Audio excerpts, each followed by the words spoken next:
1940년대 후반 러시아의 연구관들은 실험용 자극제 가스를 이용해서 5명의 사람을 15일간 잠들지 않도록 하는 실험을 했다. 그들은 밀폐된 공간에 갇혔고 가스 때문에 죽지 않도록 산소 섭취량이 면밀하게 측정되었다. 왜냐하면 가스의 농도가 높을 시 독성을 띠었기 때문이다. CCTV가 없었던 시절이기 때문에 방 안을 관찰하는 수단은 여러 개의 마이크와 5인치 두께의 작은 창문뿐이었다.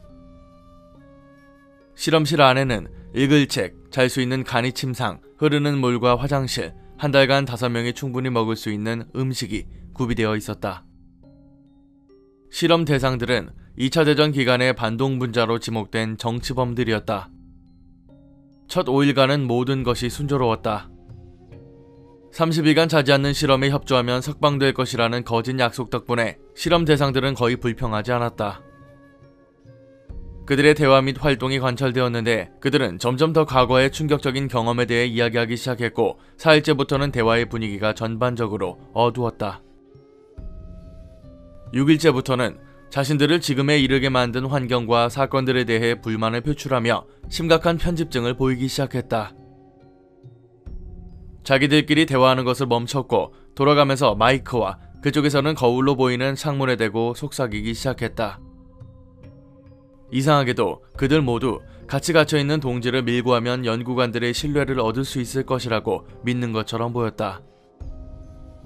처음에는 이것이 가스 자체의 효과 중 하나라고 여겼다. 10일째, 한 명이 비명을 지르기 시작했다. 방 안을 가로로 왔다 갔다 뛰어다니면서 3시간 내내 목청이 터지도록 소리를 계속 질러댔다. 3시간 후에도 계속 소리를 지르려고 했으나 가끔씩 끽하는 소리밖에 나지 않았다. 연구관들은 그의 성대가 완전히 찢어졌을 거라고 생각했다. 이 행동에 대한 가장 놀라운 점은 다른 수감자들의 반응 또는 반응을 하지 않는 것이었다. 그들은 두 번째 사람이 비명을 지르기 시작할 때까지 마이크에 속삭이는 행위를 계속했다. 소리를 지르지 않는 2명의 수감자들은 책을 찢어 한 장 한 장 자신의 대변을 발라 차분하게 유리창에 붙였다. 그리고 비명 소리는 바로 멈췄다. 마이크의 속삭임 역시 멈췄다. 3일이 더 흘렀고 연구관들은 매시간 마이크가 작동하는지 체크했다. 안에 5명이라는 사람이 있는데 아무런 소리가 나지 않는 것은 불가능하다고 생각했기 때문이다. 산소 소모량은 5명 모두 살아있음을 가리켰다. 사실 5명이 격렬한 운동을 매우 높은 강도로 실시해야만 소모할 수 있는 양이었다.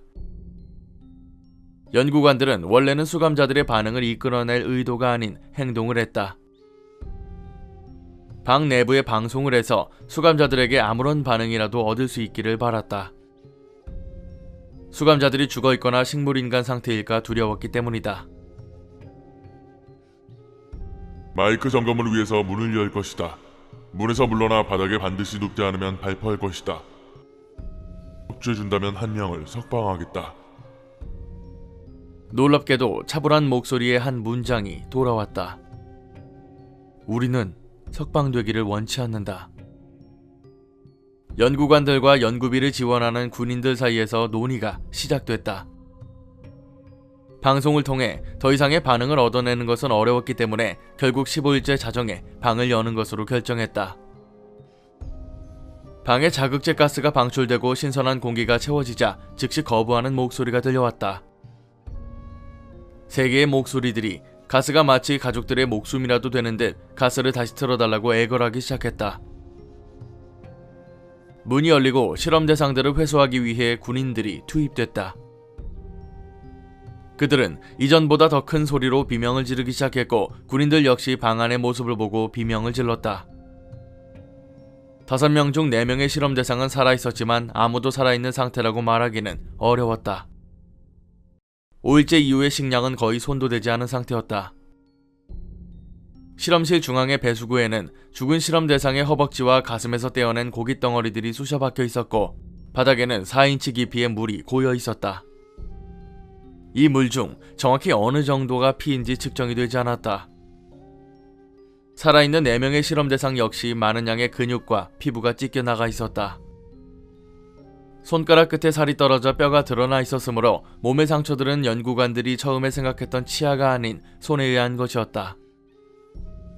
상처의 위치나 각도를 자세히 관찰한 결과 거의 대부분이 자해로 인한 것이었다. 실험 대상 4명 모두 갈비뼈 아래의 복부 내장이 제거되어 있었다. 심장, 폐, 횡격막은 제자리에 남아 있었지만 갈비뼈에 붙어 있었던 피부와 대부분의 근육은 뜯겨나가서 갈비뼈 사이로 폐가 보일 정도였다. 모든 혈관과 내장은 멀쩡했는데 단지 밖으로 꺼내어져서 내장 없이도 숨이 붙어있는 실험 대상들의 주변 바닥에 널려져 있었다. 4명 모두 소화관이 정상적으로 음식을 소화시키고 있는 것으로 보였다. 그들이 소화시키고 있었던 것은 그들이 스스로 뜯어낸 살점이었던 것은 금세 자명해졌다. 뜯어낸 살점을 그동안 먹고 있었던 것이다.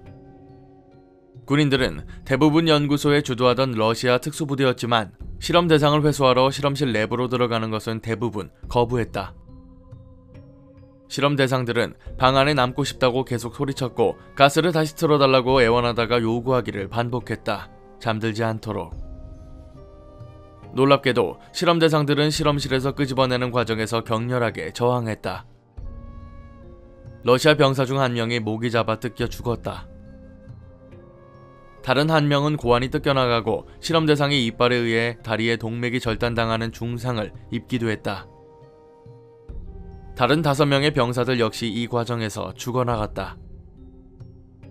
저항하는 도중 실험 대상 한 명이 비장이 파열되어 거의 곧바로 과다출혈 상태에 빠졌다. 의학 연구관들이 진정제로 그를 마취시키려고 했으나 그마저도 불가능했다. 일반인 투여량의 10배에 달하는 모르핀을 주사했지만 그는 여전히 구석에 몰린 짐승처럼 싸웠고 군의관 한 명의 갈비뼈와 팔을 부러뜨렸다. 출혈이 심해서 혈관 내에 피보다 공기가 더 많은 상태에서도 그의 심장은 2분 동안이나 뛰고 있었다. 심장이 멈춘 뒤에도 그는 3분간 비명을 지르며 팔을 마구 흔들어대면서 손에 닿는 아무나 공격하려 했다. 생존한 3명의 실험 대상은 단단히 결박되어 의무시설로 옮겨졌다. 성대가 멀쩡했던 2명은 계속 깨어 있어야 된다며 가스를 틀어달라고 계속해서 애원했다. 가장 부상 정도가 심했던 실험 대상은 연구소 내 유일한 수술실로 옮겨졌다. 실험 대상의 내장기관을 몸속에 원위치시키는 수술을 준비하던 도중 그가 수술을 위해 투여한 진정제의 면역성이 있음을 발견했다. 마취가스가 그를 잠재우기 위해 주입되었지만 그는 결박을 풀기 위해서 맹렬히 몸부림쳤다. 그는 손목에 채워진 4인치 폭의 가죽띠를 거의 끊을 뻔했다. 몸무게가 90kg에 달하는 군인이 손목을 누르고 있었는데도 그를 마취시키는 데는 보통보다 많은 양의 마취제가 사용되었고 그 순간 그의 눈꺼풀이 파르르 떨리고 감기더니 심장도 멈췄다. 수술대에서 사망한 실험 대상을 부검하는 과정에서 그의 혈중 산소 농도가 정상치의 3배에 달한다는 것을 발견했다. 아직 뼈에 붙어있는 근육들은 심각하게 찢겨 있었으며 격렬하게 저항하는 과정에서 뼈가 9군데나 부러졌다. 골절의 대부분은 그의 근육이 가한 힘에 의한 것이었다. 2번째 생존자는 방 안에서 처음으로 비명을 지르기 시작한 사람이었다. 그의 성대는 파열되어 가스를 틀어달라고 하거나 수술을 거부한다는 말을 할 수 없었고 그의 옆으로 마취가스통이 옮겨지자 거부의 표시로 격렬하게 고개를 흔들 뿐이었다. 누군가 망설이면서 그에게 마취 없이 수술을 하겠냐고 제안했을 때 그는 고개를 끄덕였다. 복부 내장들을 원위치에 넣고 남아있는 피부로 그것을 덮는 6시간의 수술 동안 그는 어떠한 반응을 보이지 않았다. 겁에 질린 채 수술을 보조하던 간호사 한 명은 실험 대상과 눈이 마주칠 때마다 그의 입꼬리가 올라가면서 미소 짓는 것을 여러 번 보았다고 진술했다. 수술이 끝나자 그 실험 대상은 군의관을 쳐다보며 큰 소리로 쌕쌕거리고 뭔가 말하려고 했다. 뭔가 대단히 중요한 것이라고 생각한 군의관은 환자에게 펜과 노트를 건네 메시지를 적게 했다. 그것은 간단했다. 계속 잘라줘. 나머지 2명의 생존자도 동일한 수술을 받았다. 역시나 마취 없이 받았지만 수술을 하는 동안 마비제를 주사해야 했다. 환자들이 계속 웃어대는 상황에서 수술을 진행하는 것은 불가능하다고 판단되었다. 마비제가 주사된 이후 실험 대상들은 수술을 참관하고 있던 연구관들을 눈으로 쫓아다니는 것밖에 하지 않았다. 마비제 농도가 비정상적으로 빨리 떨어져서 실험 대상들은 금세 구속을 벗어나려고 했다.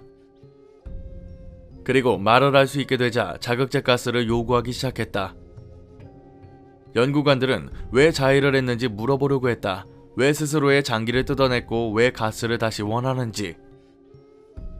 단 하나의 답만 돌아왔다. 난 깨어 있어야만 해. 실험 대상 3명 모두 더 철저히 결박되었고 그들을 어떻게 해야 될지 회의하는 동안 실험실로 다시 옮겨졌다.